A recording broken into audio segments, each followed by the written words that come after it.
In Iraq right now, the Sunni militant group ISIS is fighting against the Shiite-run government for control of most of the country. But those aren't the only groups in Iraq. There's a whole other group of people known as the Kurds, who have their own security force and their own autonomous region and government. So who are the Kurds, and what do we know about them? Let's start by looking at a map of Iraq. The Kurds live in this area, which makes them seem like a small group, but if you pull back, you see that the Kurdish people actually live across a large continuous block of the Middle East that spreads across Iran, Iraq, Syria, and Turkey. It's commonly known as Kurdistan. There are anywhere from 15 to 20 million Kurds living in this area with their own language and culture, and about 4 million of those are living in Iraq. Kurds by religion are Sunni Muslims, but they existed prior to Islam and they were resistant to the Arab military expansion that took place in the 6th century. In order to create the first Sunni Caliph all those years ago, Arab forces had to defeat many different Kurdish princes and feudal groups. So as a result, Kurds don't self-identify as Arabs the way that most Sunnis and Shias do. Again, this all started in the 6th century, and to say the least, modern history has not been kind to the Kurds.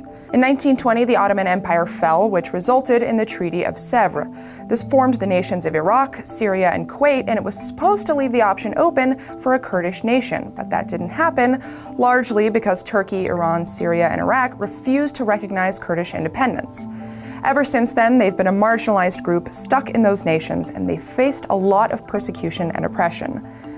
After the Iran-Iraq War, where the Kurds sided with Iran, Saddam Hussein destroyed entire Kurdish villages and used chemical weapons against the Kurdish people. Now, after all those years of struggle, the Kurds finally have military and administrative control over parts of Iraq and Syria.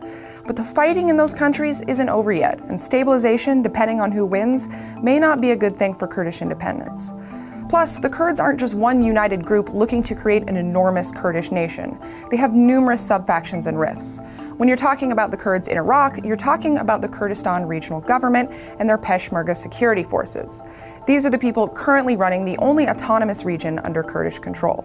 They're keeping the Kurds safe, and they have a record of assisting the US with their war efforts in the area. The Peshmerga was the group that captured Saddam Hussein in 2003, and they also captured Osama bin Laden's messenger in 2004, which led to the eventual US capture of Osama bin Laden. If you'd like to know more about the conflict in Iraq, click now to see our video on who the Sunnis and Shia are and why they don't like each other. Well, first of all, not all Sunnis and Shiites are at war with each other. There are tons of places where they coexist peacefully, like the United Arab Emirates, or Dearborn, Michigan, for example. Please take a moment to subscribe to the channel, and remember, we release 5 new videos a week, so subscribing is the easiest way to see them.